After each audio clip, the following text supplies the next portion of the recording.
New York Times তারা বাংলাদেশ প্রসঙ্গে একটি অনুসন্ধানী প্রতিবেদন প্রকাশ করেছে। বাংলাদেশের নতুন পরিস্থিতিতে সংখ্যালঘু সম্প্রদায় হিন্দুদের উপর যে নির্যাতনটি হচ্ছে সেই নির্যাতনটা অনেক জায়গায় তারা এটা প্রমাণ পেয়েছে যে হ্যাঁ কিছু কিছু হচ্ছে। সংখ্যালঘুদের ভিতরের ব্যাপারে যে কিছু ঘটনা ঘটেছে এই সরকার নিজেই স্বীকার করেছেন, যখন বিভিন্ন সোর্স থেকে এটা বলা হয়েছিল। চৌদ্দগ্রামে একজন বীর প্রতীককে তার একটা বক্তব্যে তার বিরোধীরা যারা কারো পছন্দ হয়নি তারা তার গলায় জুতার মালা পরিয়েছেন। ইউনূস সাহেব যখন দেশে ফেরেন ইসে থেকে, তখন কিন্তু তিনি ফ্রান্সে বসেই কিন্তু এই সেভেন সিস্টার ভারত কিছু করলে সেভেন সিস্টারকে করা হবে সেটা থেকে কিন্তু শুরু করেছিল। নিউ ইয়র্ক টাইমস তারা বাংলাদেশ প্রসঙ্গে একটি অনুসন্ধানী প্রতিবেদন প্রকাশ করেছে। তাদের নয়াদিল্লি করেসপন্ডেন্ট এবং বাংলাদেশের করেসপন্ডেন্ট তারা মিলে এই রিপোর্টটি করেছে, যে রিপোর্টটিতে তারা বলছে বাংলাদেশের নতুন পরিস্থিতিতে সংখ্যালঘু সম্প্রদায় হিন্দুদের উপর যে নির্যাতনটি হচ্ছে সেই নির্যাতনটা অনেক জায়গায় তারা এটা প্রমাণ পেয়েছে যে হ্যাঁ কিছু কিছু হচ্ছে, তবে এটাকে অতিরঞ্জিত করে প্রকাশ করা হচ্ছে, প্রচার করা হচ্ছে, যেটা সামাল দিতে সরকার কোনো না কোনোভাবে ব্যর্থ হচ্ছে। তারা মনে করছে যে এটাকে নিয়ে ভারতও এক ধরনের গেম খেলছে। ভারত বিশেষ করে গত কয়েকদিন আগে নিরাপত্তা উপদেষ্টা জ্যাক সুলিভান তিনি প্রফেসর ডক্টর মোহাম্মদ ইউনূসের সাথে যে ফোন আলাপটি করছেন সেখানেও তিনি কিন্তু এই বিষয়টি অর্থাৎ সব নাগরিকের অধিকার যাতে সংরক্ষণ হয় সেটি নিয়ে কথা বলছেন। ভারত এক ধরনের প্রচারণা চালিয়ে যাচ্ছে, যেটি নিউ ইয়র্ক টাইমস তাদের অনুসন্ধানে তুলে এনেছে। আপনার কাছে জানতে চাচ্ছি, বলা হচ্ছে সরকার এটিকে সামাল দিতে পারছে না যথাযথভাবে, আপনার কাছে কি মনে হয়? এটা পার্টলি ট্রু, আংশিকভাবে সত্য। সেটা হচ্ছে যে এই নতুন সরকার আসার পর থেকে অন্তর্বর্তী সরকার নানা ক্ষেত্রে আমরা দেখছি, এমনকি সরকারপন্থী যে পত্রপত্রিকা, এই সরকারকে যে সমস্ত পত্রিকা বেশ যথেষ্ট সমর্থন দিয়ে চলেছে, তারাও প্রতিনিয়ত আইন শৃঙ্খলা পরিস্থিতির বিভিন্ন ক্ষেত্রে বিভিন্ন স্থানে যে সমস্ত সমস্যা দেখা দিচ্ছে, সাধারণ চুরি ডাকাতি রাহাজানি ধর্ষণ ইত্যাদি আছে, আপনার চাঁদাবাজি এগুলো আছে।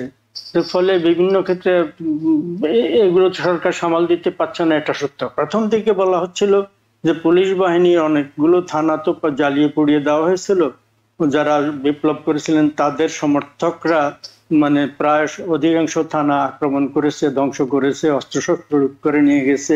এইসব অস্ত্রশস্ত্র অনেক সময় দুর্বৃত্তদের হাতে পড়ে গেছে বলে ধারণা করা হচ্ছে ইত্যাদি। তো তারপরে আস্তে আস্তে পুলিশ বাহিনী মোটামুটি অধিকাংশ জায়গায় থানায় আগের পুলিশরা ফেরত এসছেন, নতুন পুলিশ নিয়োগ করা হয়েছে, তাদেরকে ট্রেনিং দেওয়া হয়েছে। ফলে মোটামুটি সরকার পক্ষ থেকে তো বলা হচ্ছে গত প্রায় 1.5 মাস থেকে যে পরিস্থিতি অনেক বেটার, প্রায় সমস্ত থানায় এখন ফুললি স্টাফ। তো এটার পরও কিন্তু তারা হিমশিম খাচ্ছেন। এবং হিমশিম খাচ্ছেন আরেকটা কথা হচ্ছে যে এই আরেকটা জিনিস আমরা এই সরকার আমলে যেমন দেখছি, অতীতে সমস্ত সরকার আমলে দেখছি, বস্তুত পক্ষে পৃথিবীর সব দেশেই আমরা দেখি তারা হিমশিম খান। এবং যখনই কোনো একটা হয়, যেমন এখন দেখছি সরকারি কর্মচারীরা সরকারের বিরুদ্ধে আন্দোলন করছে, তো এই ধরনের কিছু হলেই তখন বলে যে পতিত সরকার, পতিত স্বৈরাচার, তারা এগুলোর পেছনে আছে উস্কানি। এখন যে জেনুইন যে লোকের গ্রিভান্স থাকতে পারে এবং সেই গ্রিভান্সের কারণ থাকতে পারে, যেমন গার্মেন্ট ওয়ার্কাররা মাস 1.5-2 আগে তারা বেশ আন্দোলন করেছিলেন, তাদের সম্ভবত একজন শ্রমিককে গুলিতে মারাও গেছেন, কয়েকজন আহত হয়েছেন, বেশ কয়েকজনকে অ্যারেস্ট করা হয়েছে। তো এইটা দুঃখ, তখনও বলা হয়েছিল পতিতওয়ালারা তখন সম্ভবত এমন নাজুক অবস্থা আছে, তাদের চামড়া বাঁচানো নিয়েই তারা অস্থির। অধিকাংশ দেশ ছেড়ে ভেগেছে, অনেকে যারা পেরেছে, দেশের মধ্যে যারা আছে অধিকাংশ লুক্কায়িত অবস্থা আছে, হাজারে হাজারে অ্যারেস্টেড আছে। তারা এগুলা সংগ্রহ করে একেবারে বিপ্লব ঘটিয়ে দিচ্ছে এই সরকার বিরুদ্ধে। এটা যদি বলে তাহলে এক সেন্সে এই সরকারের সেটাও আরেকটা ব্যর্থতা, যে যাদের অবস্থা এতটা কাহিল তারা আবার এদের বিরুদ্ধে এগুলোকে সংগঠিত করতে পারছে, এটা কারেক্ট না। ফলে সংখ্যালঘুদের ভিতরের ব্যাপারে যে কিছু ঘটনা ঘটেছে এই সরকার নিজেই স্বীকার করেছেন, যখন বিভিন্ন সোর্স থেকে এটা বলা হয়েছিল, এবং পরবর্তীতে আন্তর্জাতিক চাপ যখন বেড়েছে তারপর কিছু লোককে অ্যারেস্ট করা হয়েছে, আগেও কিছু করা হয়েছিল, পরে আরো বেশি 80টি মামলায় 77 জনকে গ্রেফতার করার সংখ্যা তারা জানাচ্ছে। তারা নিজেরা এটা। এবং দেখুন কয়েকদিন আগে কি কাণ্ড ঘটে গেল আপনার চৌদ্দগ্রামে, বাংলাদেশে একটা থানা উপজেলা চৌদ্দগ্রামে একজন বীর প্রতীককে, মানে তার একটা বক্তব্যে তার বিরোধীরা যারা কারো পছন্দ হয়নি তারা তার গলায় জুতার মালা পরিয়েছেন, এভাবে অপদস্থ করেছেন। তো এটাও তো একটা আইন শৃঙ্খলা পরিস্থিতির ভয়ঙ্কর। এই ঘটনায় 5 জনকে গ্রেফতার করার তথ্য জানা গেছে, কিন্তু সেটা তো পরবর্তীতে। প্রথম কথা হচ্ছে এই আইন শৃঙ্খলা পরিস্থিতি যে নেই, সরকার যে কন্ট্রোল করতে পারছে না। সরকার বলছে যে অন্যায় চলবে না, মব জাস্টিস চলবে না, এটা তো এই সরকার বারবার বলে আসছে। এটা তো এক ধরনের মব জাস্টিস, মানে যার যে পছন্দ না হলো এই একটা। 2 নম্বর হচ্ছে আমি এই সরকারপন্থী পত্রিকা এগেইন নাম না করেই বলছি, পত্রিকার রিপোর্টে দেখলাম যে সরকারের সমন্বয়ক, ছাত্রদের সমন্বয়কদের বিরুদ্ধে কেউ মন্তব্য করলে অনেকের বিরুদ্ধে মামলা করে দেওয়া হচ্ছে, অনেককে নিন্দা করা হচ্ছে, অনেককে হুমকি দেওয়া হচ্ছে। তো এই মানে একটা সরকারকে তারা মানে ক্ষমতাচ্যুত করে তাদেরকে ফ্যাসিস্ট বলছেন। খেয়াল রাখতে হবে তাদের আচরণ যেন গণতন্ত্র সম্মত হয়, যেন সকলে। ইউনূস সাহেব ক্ষমতা এসে স্পষ্টভাবে বলেছিলেন আপনারা মন খুশে সরকারের সমালোচনা করুন, সেই মানসিকতা থাকতে হবে। সব সময় সব সমালোচনা সঙ্গত সমালোচনা হয় না, অনেক সময় অসঙ্গত হয়। কিন্তু সেটা হলেই তার মানহানির মামলা হবে, বা অ্যারেস্ট করতে হবে, বা হুমকি দিতে হবে, বা প্রতিপক্ষকে জুতার মালা পরাতে হবে, 71-এর বীর মুক্তিযোদ্ধাকে জুতার মালা পরাতে হবে। ফলে এই ঘটনাগুলো আপনি যে রিপোর্টার কথা বলেছেন এইটা মানে কিছুটা অতিরঞ্জিত হতেই পারে। এবং ভারত যে কোনো সময় আপনার প্রতিবেশী যে এই বাংলাদেশের বর্তমান চেঞ্জ হওয়ার পরে এই সরকারের কেউ কেউ ভারতের বিরুদ্ধে কঠোর কঠোর কথাবার্তা বলছে, তারা পাল্টা কঠোর কথা বলছে।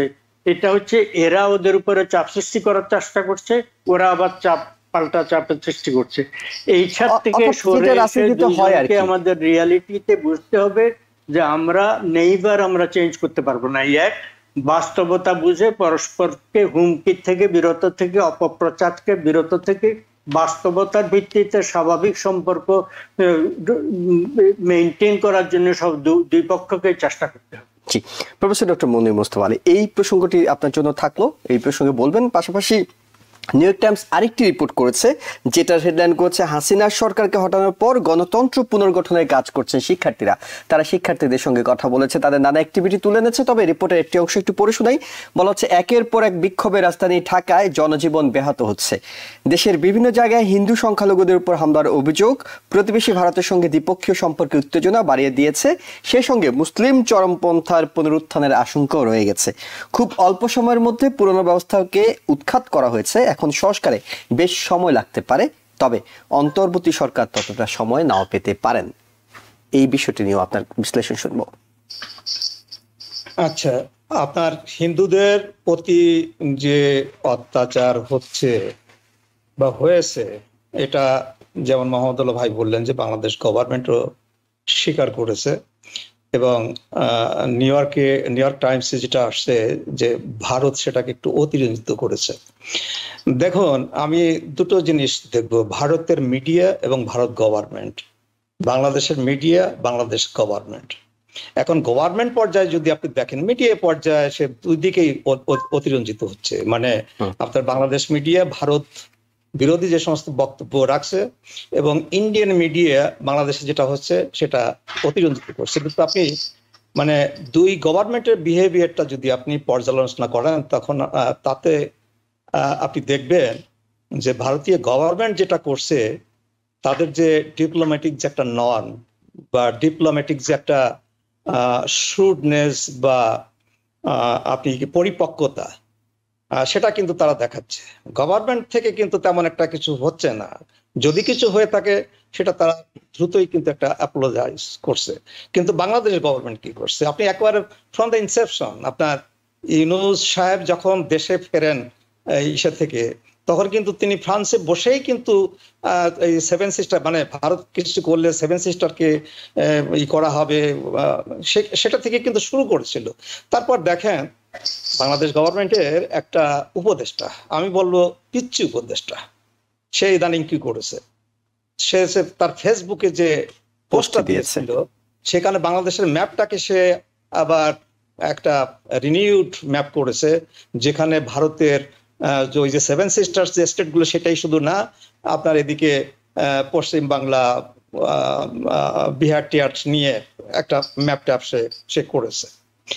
এবং তার ফলে কি হয়েছে, সে তার স্ট্যাটাসটা চেঞ্জ করেছে, কিন্তু আপনি এখানে দেখেন সে কিন্তু একজন পলিটিশিয়ান না, বা সরকারের অংশ, সরকারের অংশ, উপদেষ্টা। যে উপদেষ্টা হয়ে এগুলো করার পরে তার কি হয়েছে, ইউনূস সাহেব সে ব্যাপারে কোনো কথা বলেছেন? তাকে ডিসিপ্লিন করেছে? তাকে গভর্নমেন্ট থেকে বাদ দিয়েছে? হ্যাঁ, আপনি যদি এটাকে আপনি দেখেন তো ইন্ডিয়া এটাকে কিভাবে দেখবে? ইন্ডিয়া আপনি যদি আপনাকে যদি আমি প্রশ্ন করি যে ইন্ডিয়া এটা কিভাবে দেখবে, বাংলাদেশের একজন ইন্ডিয়া প্রতিক্রিয়া জানিয়েছে, বাংলাদেশের হাই কমিশনারকে ডেকে নিয়ে প্রতিক্রিয়া জানিয়েছে। সে ব্যাপারে ইউনূস সাহেব কোনো বক্তব্য দেননি বা তাকে ক্যাবিনেট থেকে বাদ দেওয়া হয়নি, তাহলে কি এটা কি মানে বাংলাদেশ গভর্নমেন্টের মদদ আছে এর পিছনে? ইউনূস সাহেবের কি মদদ আছে এর পিছনে যে বাংলাদেশের ম্যাপকে চেঞ্জ করে একেবারে ভারতের কিছু টেরিটরি দখল করতে হবে? এটা তো ভারত একটা ইস্যুও করতে পারে। আমি কিন্তু তাদেরকে ইস্যু করতে দেখিনি, গভর্নমেন্ট পর্যায় থেকে তারা কিন্তু এটাকে ইস্যু করেনি, কিন্তু তারা করতে পারতো। হ্যাঁ, কাজেই বাংলাদেশ যেটা করছে, বাংলাদেশ গভর্নমেন্ট যেটা করছে এটা চরম একেবারে কাঁচা কাজ করছে। মানে কোন গভর্নমেন্ট এরকম করতে পারে এটা তো আমি চিন্তা করতে পারি। হ্যাঁ, এই গভর্নমেন্টটা যে কি করছে, আপনার সেই আমি ডোমেস্টিক ব্যাপার স্যাপার আমি বাদ দিলাম, আইন শৃঙ্খলা বলেন যাই বলেন না কেন, বাংলাদেশের তো একটা অরাজকতা চলছে, আইন শৃঙ্খলার কোনো ইয়ে নেই, মানে শিক্ষাঙ্গনে তো কোনো ডিসিপ্লিন নেই, মানে শিক্ষা তো চলেই গেছে। হ্যাঁ, কিন্তু আপনার ফরেন পলিসির দিক দিয়েও যদি আমি দেখি যে এই যে ভারতের সাথে যে এই যে ব্যাপারটা আমি উল্লেখ করলাম, এটা নিয়েও তো অনেক কিছু হতে পারে। কাজেই আমি বলবো যে এই ফরেন পলিসির ব্যাপারে বাংলাদেশ গভর্নমেন্টের বিচক্ষণতা দেখানো দরকার, তাদের একটু মানে সাপ্রেসড হয়ে কথাবার্তা বলা দরকার, খুব সাবধানে কথাবার্তা বলা দরকার। আর যদি কোনো অ্যাডভাইজার এরকমের বক্তব্য ভবিষ্যতে রাখে, হ্যাঁ, তাহলে তাদেরকে যেন ডিসিপ্লিন করা হয়। এই যে ডক্টর ইউনূস উনি প্রথমে বললেন যে ছাত্ররা তাদেরকে বসিয়েছেন, এখানে আমার কাছে মনে হয় যে তার কর্মকাণ্ডে মনে হয় যে সত্যি সত্যি ছাত্ররা তার বস, তাদের ব্যাপারে কোনো কথা বলতে সে ভয় পায়। আরে আপনি একটা গভর্নমেন্টের চিফ অ্যাডভাইজার, আপনি কি বলতে পারেন না এই সবকিছু হয়ে গেছে, তোমরা ক্লাসে ফিরে যাও, তোমরা লেখাপড়ার দিকে ফিরে যাও, মানে শিক্ষকরা তোমাদের গুরুজন, তাদেরকে শ্রদ্ধা করো। হ্যাঁ, তারা যদি কোনো অন্যায় করে থাকে আইন তার টেক কেয়ার করবে, তোমাদের টেক কেয়ার করতে হবে। এই যে শিক্ষকদের অবমাননা, মানে কত কিছু চলছে, এখন তো আসলে একটা অস্থিতিশীলতা এখনো আছে, একটা কথা বলতে শুনি না, এটা কিন্তু চলতে পারে। নিঃসন্দেহে একটা অস্থিতিশীলতা আছে এবং এটাকে স্থিতিশীল হতে তিনি সময় চেয়েছিলেন। তিনি বলেছিলেন যে আইন শৃঙ্খলা পরিস্থিতি নিয়ন্ত্রণ হবে তার 1 নম্বর কাজ, যেটি এখনো হয়তো নিয়ন্ত্রণ করা সম্ভব হয়নি। নিউ ইয়র্ক থেকে সম্প্রচারিত TVN 24 টেলিভিশন, বিশ্বজুড়ে বাঙালির কণ্ঠস্বর।